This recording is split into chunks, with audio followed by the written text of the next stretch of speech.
Hello friends, welcome back to my channel SRK drama explain. Friends, ये video मैं लोगों के इंटरटेनमेंट के लिए बनाती हूँ, so please watch full, share, subscribe and like this video. ड्रामे की शुरुआत हमारी मेन लीड तावान से होती है, जो अपनी बूढ़ी दादी माँ और अपाहिज माँ के साथ रहती है। इसका मतलब ये नहीं कि तवान गरीब है। तवान बहुत रिच फैमिली से बिलोंग करती है, काफ़ी दबंग टाइप की लड़की है। दुश्मनी और दोस्ती दोनों दिल से निभाती है। तवान ने अपने बलबूते एक वाइन यार्ड खड़ा किया हुआ है और साथ ही उसके बहुत सारे रेस्टोरेंट हैं। थाईलैंड में टॉप बिजनेस की लिस्ट में तवान सबसे फर्स्ट पर आती है। फिलहाल तवान अपनी लाइफ में स्ट्रगल कर रही है वाइन यार्ड वाली ज़मीन को लेकर के। हर किसी का मुंह खुला है उसकी वाइन यार्ड वाली ज़मीन को हासिल करने के लिए। यह है तवान के डैड, इनका भी नाम टॉप 10 बिजनेसमैन में से एक है। तवान के डैड के पास अथॉरिटीज़ नहीं है तवान से मिलने के लिए, इस वजह से क्योंकि पास्ट में इन्होंने तवान की मॉम से प्यार किया। तवान की मॉम रिच फैमिली से बिलोंग नहीं करती थी, जिसकी वजह से तवान के डैड के परिवार वालों को ये रिश्ता बिल्कुल भी मंजूर नहीं था। इसी वजह से उन्होंने तवान के डैड की फोर्सफुली किसी और से शादी करवा दी थी। और एक दिन जब तवान के डैड को मालूम पड़ा कि तवान की मॉम प्रेग्नेंट है, तब वो उनसे मिलने के लिए गए थे और उसी टाइम उनकी वाइफ ने उन्हें देख लिया था। रश्मि को इतना ज़्यादा बुरा लगता है कि वो तवान की मॉम की बहुत ज़्यादा इंसल्ट करती है और उन्हें बहुत बुरी तरीके से मारती है, इवन रोड पे धक्का भी दे देती है। और यहीं पर ही तवान की मॉम का एक कार एक्सीडेंट हो जाता है और इसी एक्सीडेंट में वो अपने पैर खो देती हैं। अब सीन प्रेजेंट में शिफ्ट होता है। तवान को नंबर 1 बिजनेस का अवार्ड दिया जा रहा था। उस अवार्ड को हासिल करने के लिए लोगों के बीच में ज़बरदस्त कॉम्पिटिशन चल रहा था, लेकिन तवान उस अवार्ड को उड़ा ले जाती है। तवान की लाइफ में जिस तरह सक्सेस आए, उसी तरीके से उसकी ज़िंदगी में बहुत सारे दुश्मन हैं और उन्हीं में से ये है रुत और उसके डैड। रुत के डैड तवान का वाइन यार्ड और उसके सारे रेस्टोरेंट को हथियाना चाह रहे हैं। वो अपने बेटे को ट्रेनिंग देते हैं कि वो तवान का मुकाबला करे।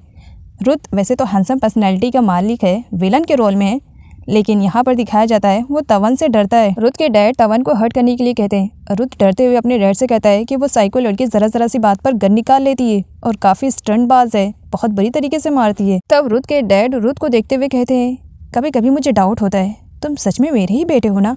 तवान अवार्ड लेकर के जब घर जा रही थी, तब रुत के गुंडे उसका रास्ता रोकते हैं और उसे गन पॉइंट पर रखकर कार से बाहर निकालते हैं और उसे हर्ट करने वाले थे। तवान उन लोगों को उनकी नानी याद दिलाती। उससे पहले हमारी हीरो की एंट्री हो जाती है, जिसका नाम पथाई है। पथाई तवान को बचाने के लिए वहां से लेकर के भाग रहा था, लेकिन सारे गुंडे मिल करके उन दोनों को रोक लेते हैं और उसके बाद वो पथाई को एक ही पंच में ढेर कर देते हैं। अब यहाँ पर तवान को दिखाया जाता है जो अपने स्टंट वाले अवतार में आती है और सभी गुंडों की ऐसी पिटाई करती है, वो भी पथाई के साथ मिल करके, कि सारे गुंडों की सिट्टी पिट्टी गुल हो जाती है। तवान और पथाई दोनों जंगल में रास्ता भटक चुके थे और तवान के पैर में मोच भी आ जाती है, जिसकी वजह से वो सही तरीके से चल नहीं पा रही थी और दोनों अपना फ़ोन भी भूल चुके थे। इसी वजह से किसी से कांटेक्ट नहीं कर पा रहे थे। यहाँ पर पथाई को दिखाया जाता है जो कि तवान को अपने बैक साइड पर लेता है, जिस पर तवान का कहना था, अगर मैं सही सलामत घर पहुँची तो यूँ समझना कि तुम्हें बहुत बड़ा रिवॉर्ड मिलने वाला है। जिस पर पथाई स्माइल करता है और खुद से बड़बड़ाते हुए कहता है, क्या सच में मुझे रिवॉर्ड की ज़रूरत है? एक्चुअली पथाई को यहाँ पर किसी ने भेजा है। अब तो वो आगे की वीडियो में मालूम पड़ेगा कि किसने भेजा है। रात होने पर पथाई और तवान एक साथ रुकते हैं। यह है साई, हमारी हीरो पथाई की फियांसे, जो कि पथाई से बहुत ज़्यादा प्यार करती है। इस वजह से क्योंकि साई के पेरेंट्स हमेशा पैसों को लेकर के झगड़ा करते हैं, क्योंकि इनके ऊपर बहुत बड़ा कर्ज जो है। मॉर्निंग में तवान जब होश में आती है, तब वहाँ पर पथाई नहीं था। तवान को ढूंढते हुए उसका मैनेजर ईट और उसके अंकल जंगल में पहुंच जाते हैं। तवान के पैर में मोच होने की वजह से ईट उसे अपनी गोद में ले करके वहां से जा रहा था और पीछे पथाई को दिखाया जाता है जो हल्की स्माइल दे रहा था। एक डायमंड फैशन कंपटीशन में रुत अपनी गर्लफ्रेंड के साथ गया हुआ था और सारे कंपटीशन वाली गर्ल्स को देखे जा रहा होता है।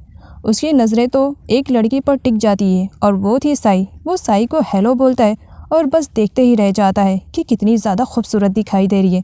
उसके बाद अपनी गर्लफ्रेंड से कहता है, मैं तो तुम्हें यहाँ पर लेकर आया था खूबसूरत समझकर, लेकिन मुझे लग रहा है कि मैंने तुम पर अपने पैसे वेस्ट किए। कंपटीशन की विनर साई रहती है। रुत फ्लावर्स से खुद के फेस को कवर करके साई के पास जाता है। साई को लगता है कि पथाई है, लेकिन बाद में मालूम पड़ता है कि ये तो रुत है। रुत यहाँ पर अपनी अमीरी के बड़े बड़े तोप चला रहा था। वो साई से कहता है कि वो बहुत बड़े बिजनेसमैन का बेटा है, बहुत बड़ी वाइन यार्ड भी है उसके पास। वो साई से कहता है कि क्या वो उसे एक चांस दे सकती है।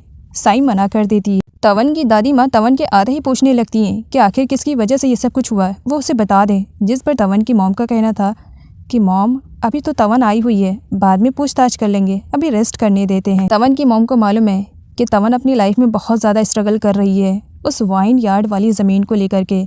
सभी बिजनेसमैन का मुंह खुला है और हर कोई बस तवन को फोर्स करके उस वाइन यार्ड वाली ज़मीन को लेना चाह रहे हैं। तवन की मॉम तवन से कहती है कि उन्हें उनकी बेटी चाहिए, वाइन यार्ड वाली ज़मीन नहीं।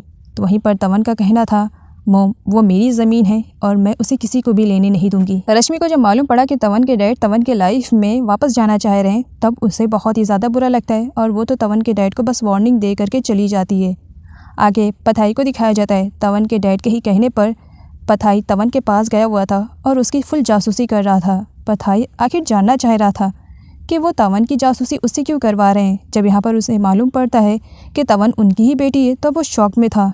तवन के डैड पथाई को बताते हैं कि किसी वजह से वो अपनी बेटी से मिलने की अथॉरिटीज़ खो चुके हैं। इसी वजह से उन्होंने पथाई को हायर किया है तवन के बारे में सब कुछ जानने के लिए। यह है डुएंग, जो किसी टाइम में तवन के रेस्टोरेंट में काम करती थी, लेकिन अभी रुथ के रेस्टोरेंट में काम करती है और रुथ की गंदी नज़र काफ़ी टाइम से डुएंग पर है। वो डुएंग को अपने प्यार के झूठे जाल में फंसा लेता है और उसके साथ वन नाइट स्पेंड कर लेता है। साई पथाई की मॉम के पास कॉल करती है और उनसे पूछती है कि आजकल पथाई कर क्या रहे। वो इतना ज़्यादा बिजी है कि क्या वो अपने फियांसे को ज़रा भी टाइम नहीं दे सकता है। पथाई की मॉम का कहना था कि आजकल पथाई किसी काम को लेकर के बहुत ज़्यादा बिजी है, जिस पर साई कहती है लेकिन मैं तो उसके फियांसे हूँ ना। अच्छा छोड़िए, कोई बात नहीं, पथाई के पास टाइम नहीं है लेकिन मेरे पास तो है ना। आप मुझे बताइए कि पथाई मुझे कहाँ मिलेगा, मैं मिलने के लिए चली जाऊँगी। मॉम उसे बता देती हैं। डुएंग को लग रहा था कि रुथ उसके प्यार में लट्टू है, इसी वजह से अदर्स एम्प्लॉय से वो खुद को ऊंचा मान रही थी, जबकि दूसरी लड़कियों का कहना था कि वो भी एम्प्लॉयज़ की ही तरीके हैं और अगर इससे भी कोई गलती होती है तो उसे भरपाई करनी पड़ेगी। डुएंग बताती है कि मैं तुम लोगों से ज़्यादा पढ़ी लिखी हूँ, इसी वजह से मैं तुम लोगों से ऊपर हूँ। सारे लोग उसे हंसने लगते हैं। एंड तभी सामने से रुथ की एंट्री होती है, जो कि एक नई लड़की के साथ आया हुआ था और अपने रेस्टोरेंट की सारी चीज़ों के बारे में बता रहा था कि यहाँ पर बहुत अच्छी अच्छी डिश मिलती है, अगर वो कुछ खाना चाहे तो वो बनवा देगा। डुएंग के देखने पर रुथ उसी से कहता है कि वो उसकी गर्लफ्रेंड के लिए कोई स्पेशल सी डिश बना दे। डुएंग को बहुत ही ज़्यादा बुरा लगता है। पथाई तावान की पूरी जासूसी करता है और सारा रिकॉर्ड उसके डैड को बताता है और यहाँ पर वाइन यार्ड वाली प्लेस को लेकर के क्या मगजमारी चल रही है, इसके बारे में भी वो उसके डैड को बताता है। रुथ के डैड तावान को मार्केट में मिलते हैं। तावान एग्रीकल्चर भी करती थी, जो कि अपने सारे अनाज को बेचने के लिए आई हुई थी। रुथ के डैड का कहना था कि तावान एक छोटी बच्ची है, वो इतनी बड़ी जिम्मेदारी नहीं संभाल पाएगी, इसी वजह से वो तावान से कहते हैं कि वो अपना वाइन यार्ड बेच दे, वो उसे चांस दे रहे हैं। तावान हंसते हुए आंसर रिप्लाई करती है, चांस? अब मुझे मत दो, अपने इस नाकारा और निठल्ले बेटे को दो, शायद हो सकता है अपनी लाइफ में कुछ कर सके। रुथ के डैड को बहुत ही ज़्यादा बुरा लगता है कि कोई उनके बेटे की इंसल्ट करे, इसी वजह से वो रुथ से कहते हैं कि वो तावान के साथ जो कुछ भी करना है करे, बस किसी भी तरीके से मार्केट से उसे गायब कर दे। तो वहीं पर रुथ कहता है, डैड वो तावान है, जिस पर उसके डैड कहते हैं तावान है बिजनेस वूमेन है, जो भी है तो एक लड़की ही ना, और तुम लड़के हो, संभाल सकते हो। एक लड़की खुद को कितना भी मजबूत दिखाने की कोशिश करे, लेकिन रहती तो वो लड़की ही ना, कमज़ोर लाचार बेचारी, उसे बना दो। अपने डैड के फोर्स करने पर रुथ चोरी छुपे तावान के वाइन यार्ड में घुसता है और उसके सारे प्लांट्स को आग लगा देता है। जब इसके बारे में तावान को मालूम पड़ता है तो सबसे पहले वो गन निकालती है और अपने सारे एम्प्लॉय के भी हाथ में देती है और खुद के भी हाथ में ले लेती है। जबकि दादी माँ से मना कर रही थी, तावान चली जाती है। वाइन यार्ड वाली प्लेस पर जब वो पहुँचती है तब तक सब कुछ जल चुका था, बेचारी कुछ भी बचा नहीं पाती है। रुथ अपने डैड से बातें कर रहा था। डुएंग अपनी इमेज को कम नहीं होने देना चाह रही थी, इसी वजह से वो रुथ के डैड से कहती है कि अगर वो तावान को हराना चाहते हैं तो वो तावान की जासूसी करवाएं।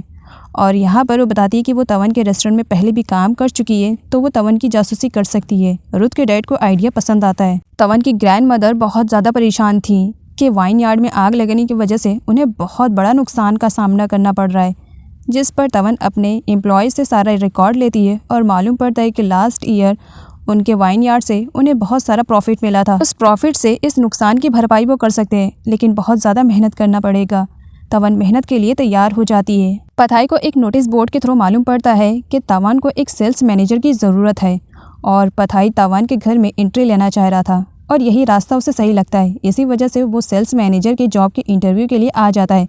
तावान उसे देखती है, तब उसे मालूम पड़ता है कि पथाई ने लास्ट टाइम उसकी जान बचाई थी, तब वो उसे जॉब पर रख लेती है। डुएंग का फिजिकल रिलेशनशिप रुथ के साथ कुछ ज़्यादा ही हो चुका था। यहाँ पर वो रुथ से कहती है कि अगर वो तावान के वाइन यार्ड और उसके सारे रेस्टोरेंट का ओनर बनना चाह रहा है तब वो उसकी हेल्प कर सकती है, जिस पर रुथ कहता है प्लानिंग क्या है। डुएंग उसे प्लानिंग बताती है। रुथ कहता है अगर प्लानिंग फेल हुई तो तुम पनिशमेंट के लिए तैयार रहना। आगे डुआंग को दिखाया जाता है जो बड़ी ही चालाकी के साथ तवन के सामने आती है और शो करती है कि वो बहुत प्रॉब्लम में है और बड़ी ही चालाकी से उसे रुथ के रेस्टोरेंट के पास लेकर आती है, जहाँ पर रुथ के गुंडे तवन का पहले से ही वेट कर रहे थे। वो तवन को हिट करने वाले थे, लेकिन तवन सभी को मजा चखा देती है और उसकी हेल्प के लिए वहाँ पर पथाई भी पहुँचा हुआ था और वो तवन को प्रोटेक्ट करता है, लेकिन इस बीच उसे भी चोट लग जाती है। एड भी वहाँ पर पहुँचता है। आगे साई को दिखाया जाता है जो पथाई के छोटे भाई के साथ पथाई को ढूंढने के लिए निकली हुई थी। पथाई का छोटा भाई एक डॉक्टर है। आगे दिखाया जाता है साई जब पथाई को देखती है तब दौड़कर उसके पास जाती है और वो तवन को दूर करती है। मेरा नाम साई है और मैं पथाई के फियांसे हूँ। इस पर डोरी डालने की कोशिश मत करना। आई नो, मैं जानती हूँ ये हैंडसम है, इसी वजह से इससे दूर रहना। पथाई के हाथों से खून बहते हुए देख करके साई डर जाती है और वो उसके छोटे भाई से कहती है तुम तो डॉक्टर हो ना, जल्दी चेक करो कहीं मेरा पथाई मरने वाला तो नहीं है ना, इतनी जल्दी मुझे छोड़ करके कैसे जा सकता है। तवन कहती है रिलैक्स, ज़्यादा कुछ नहीं, बस नाइफ से कट लगाए। जिस पर साई कहती क्या नाइफ से कट लगा है, इतनी बुरी तरीके से कट लगा, डॉक्टर चेक करो कहीं मेरा पथाई मरने वाला तो नहीं है। अरे इसके बिना मैं जीकर क्या करूँगी। पथाई का छोटा भाई तवन से पूछता है क्या उसके पास फर्स्ट एड बॉक्स होगा, जिस पर तवन हाँ कहती है। इधर रुथ अपने गुंडों पर बहुत ज़्यादा गुस्सा कर रहा होता है कि उनसे एक लड़की नहीं संभल में आ गई, तो उनमें से एक कहता है बॉस वो लड़की तो आपसे भी नहीं संभलती है। रुथ उसे चुप होने के लिए कहता है।